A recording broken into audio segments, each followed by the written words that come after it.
No wonder. Kasi pinag-iinitan po talaga ni Daniel Rason si Brad Josel, mga kapatid. Totoo po yun.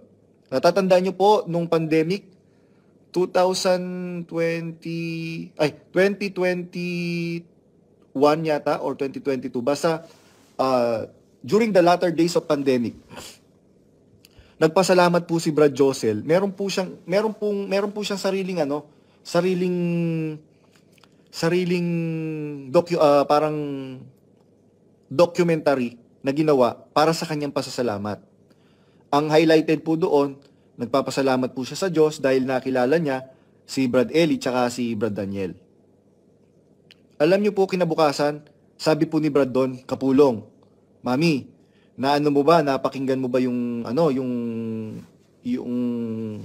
sa pasalamat kagabi? Ang sabi ni Mami, nung nanay ni yung demonyong nanay ni Daniel Rason. Sabi niya, oo nga, sabi nga yan, nagpapakilala. Gustong maging leader. Biglang napatingin sa akin si Brad Don Kapulong. Naku, Mami, ingat tayo kasi meron silang dito, makamalyari ang si Badong. Hindi po ako makamalyari, mahal ko po yung pamilya Malyari kasi. Bakit?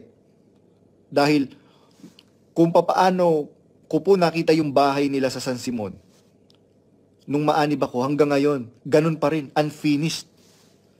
Unfinished po yung bahay nila. Kaya nung nasa Pilipinas ako, nandun si Mami Let, siniservisan ko sila, gusto nilang pumunta sa ilalabas ko sila, papakainin ko sila sa labas. Kasi tinuring kong pamilya, yung pamilya Malyari. Tapos, tinawag ako nung nanay ni yung Mami, yung nanay ni yung demonyong nanay ni Daniel Rason. Hoy, Badong, narinig mo ba yung pinag-usapan namin? Alam po kasi nila bingi ako. Hindi po nila alam, nagbibingi-bingihan lang talaga ako. Sa madalas na pagkakataon, nagbibingi-bingihan lang ako dahil sa mga naririnig kong hindi kaaya-aya, hindi makatarungan, hindi makadiyos, hindi makakapatid. Sabi ko, hindi ko po narinig, di po ba bingi po ako, sabi kong ganyan. Ganun ba? O sige, umalis ka na doon. Pumunta ka doon. Linisin mo yung ganito. Linisin mo yung ganyan. Matagal ko pong kinimkim yun sa puso ko. Hindi ko po yun binabanggit sa pamilya Malyari. Until such time, nung umuwi po sila sa Pilipinas noong 2023, mga kapatid, 3 beses pong ginisa ni Daniel Rason yung mag-asawang si Sranza at saka si Brad Josel Malyari. Ano pong sabi ni Ate Ranza? Isa na lang. Pagka nagkaroon pa ng wave po ang tawag first wave, second wave, third wave. Pagka nagkaroon pa ng fourth wave, magsasalita na talaga ako. Saan ba yun? MCGI, walang iba. Na kailanman ay mapapala ang akong di kalilimutan. MCGI, walang iba.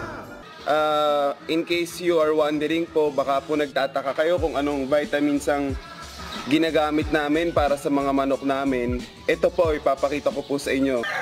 Ayan po, talagay lang. Chuk! Yummy! Ayan po ang ating 6 months na stag.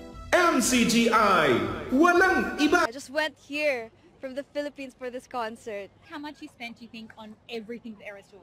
I don't really know the number, but I think you can buy a car. Would you spend it again? 100% yes! So you have no regrets at all? No. Zero. None! MCGI, walang iba.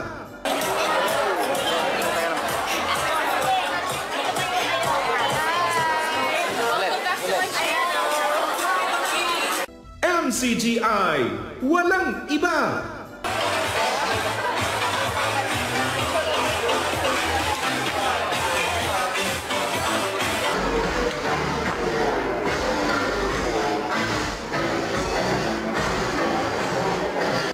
MCGI, walang iba.